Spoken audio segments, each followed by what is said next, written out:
Hi TDP Janasena పొత్తులో భాగంగా అయితే జనసేనకి అయితే 24 సీట్లు ఇవ్వడం చూసాం. దీనిలో ఆల్రెడీ 5 సీట్లు అయితే ఆ రోజే పవన్ కళ్యాణ్ గారు ప్రకటించారు. అలానే 94 సీట్ల దాకా టీడీపీ ప్రకటించింది.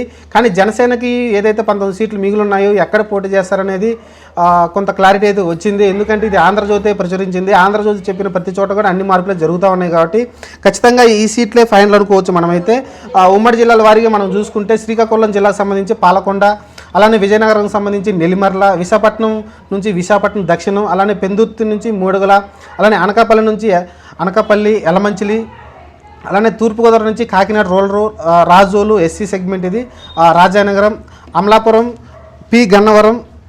ఈ గన్నవరం మనకు తెలిసిందే కదా, మహాసేన రాజేష్కి ఇచ్చారు. కానీ అతనైతే ఇప్పుడైతే క్యాన్సిల్ చేసినట్టు కనిపిస్తుంది. ఇది టీడీపీ అనౌన్స్ చేసింది మహాసేన రాజేష్కి, కానీ అయితే క్యాన్సిల్ చేసినట్టు క్లియర్గా తెలుస్తుంది మనకైతే.